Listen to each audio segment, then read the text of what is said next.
I know I have to talk about gas stoves. I don't want to talk about gas stoves, but I have to because it's misinformation and far-right politicization of science. But my God, it's just so obvious and stupid that it makes me irrationally angry, but fine. Let's talk about gas stoves. Last month, a commissioner with the U.S. Consumer Product Safety Commission did an interview with Bloomberg in which he pointed out the obvious fact that household appliances that burn fossil fuels inside our homes, like gas stoves and ovens, release harmful emissions into the home and into the environment. And so the federal government is considering regulating the sale of new appliances. For many years now, scientists have known without a shadow of a doubt that gas appliances release a significant amount of nitrogen dioxide, carbon monoxide, and fine particulate matter into our indoor environments, raising the levels of those harmful substances to the point that they would be considered bad even if you were outside and breathing them. A study published this past December found that indoor gas stoves alone account for 13% of all cases of childhood asthma in the United States.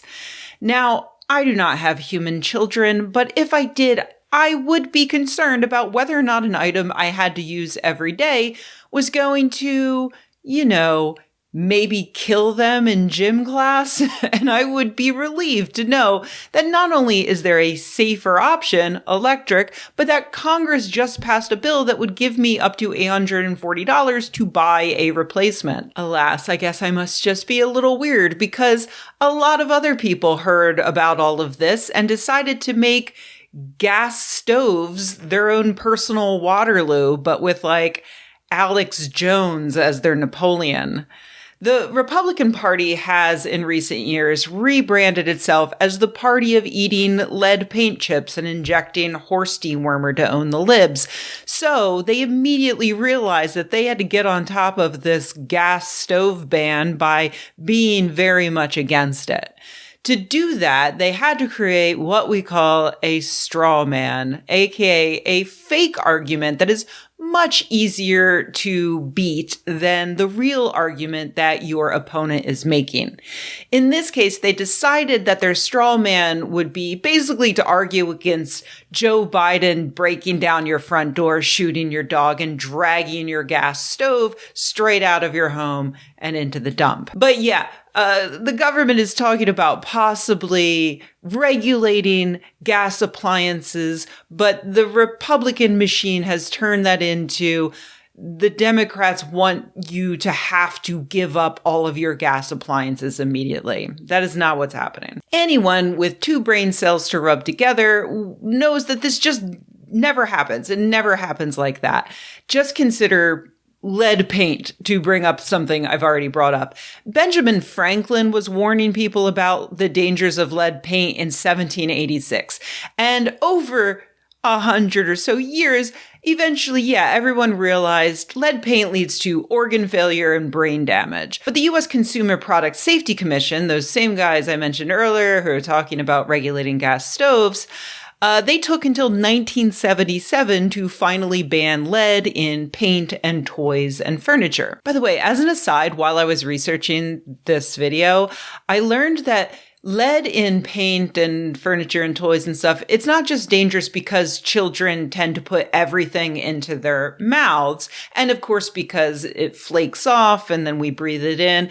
No, it's also dangerous because lead is apparently delicious. It's kind of sweet. So that's why kids just love eating lead paint. I had no idea. Anyway, so does all this mean that since 1977, there has been no lead paint in anyone's homes? No. Sure, it's been 45 years or so, but it's not like they passed that legislation and then Jimmy Carter went around kicking doors in, scraping paint off the walls. No, what happened was that law stopped companies from selling and installing new paint with lead in it.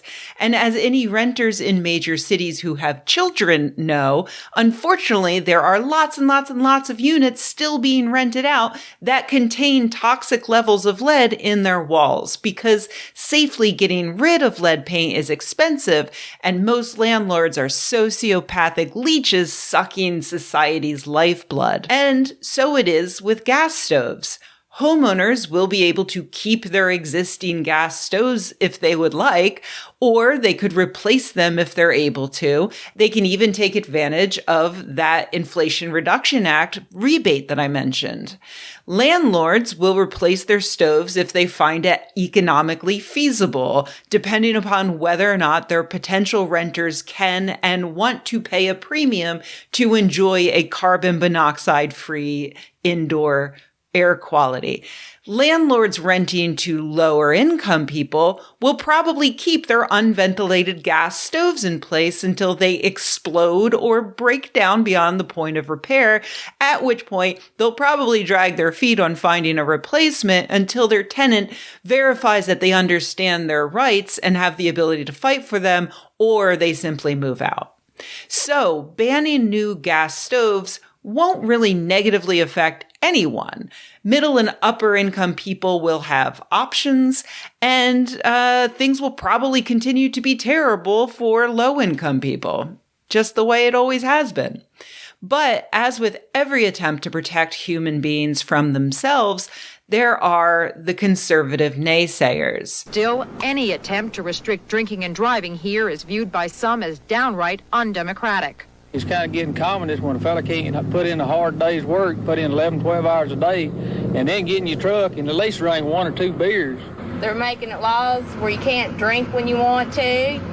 You have to wear a seatbelt when you're driving, and pretty soon we're going to be a communist country. And so Senator Joe Manchin, conservative, is preemptively launching a ban on gas appliance bans, which I'm sure has nothing to do with the fact that he is the representative who is the #1 top recipient of money from the oil and gas industry, having pocketed $757,000 in the last year alone.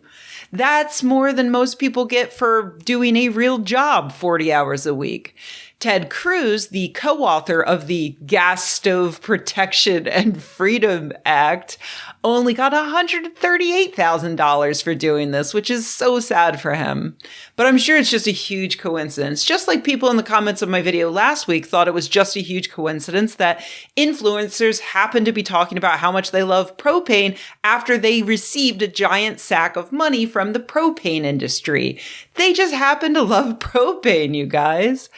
It's probably nothing that the industry that spent millions of dollars popularizing the phrase, "now you're cooking with gas," is now spending millions of dollars on politicians who are trying to convince the general public that actually their stovetops are central to their identities as Americans, that it's their God-given freedom to give themselves brain damage while overcooking their steaks, that it would be downright communist or, God forbid, even socialist to raise a child who could play kickball without experiencing severe respiratory distress. Just a coincidence. Now, it wouldn't be one of my videos if I didn't reserve some time to also mock the other side. As you all know, I am nothing if not a measured, enlightened centrist. So here you go. The Biden administration has rushed to clarify that they have no plans to ban gas stoves at all. And I'm not even kidding when I tell you that I think that that is a stupid reaction. Like, stop playing their game. Say the correct thing, which is, yeah, we've learned gas stoves are bad for you, so we'll probably ban them at some point because they serve no purpose besides paying the CEOs of ExxonMobil and their colleagues more money. Quick parenthetical aside, in the interest of true enlightened centrism, we probably should carve out some exceptions for Chinese cooks in professional kitchens, at least until we come up with a better way to superheat those woks.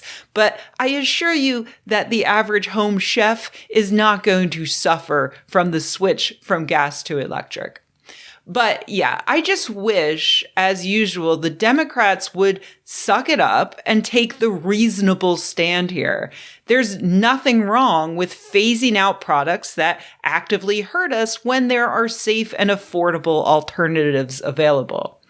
I'll end by pointing out that if you have a gas range or oven or furnace, don't panic. I know that's always my boring advice. I even got it tattooed on myself, but it just works for so many of these situations.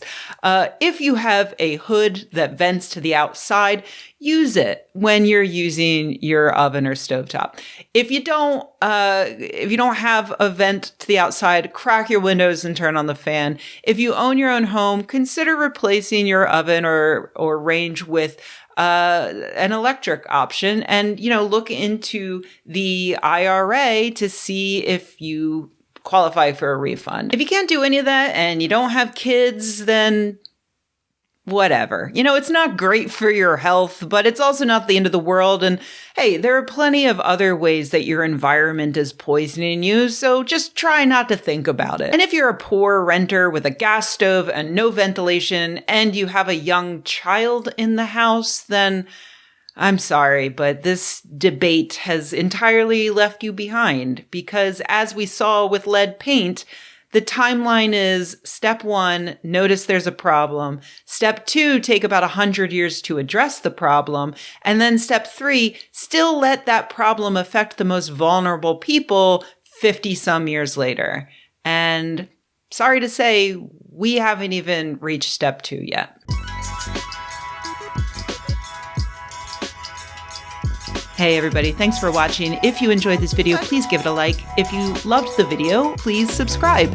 And if you think the world could use more videos like this and you happen to have a few bucks laying around, head to patreon.com/Rebecca and join an awesome community of nerds like the people whose names you see on the screen right now. Thanks.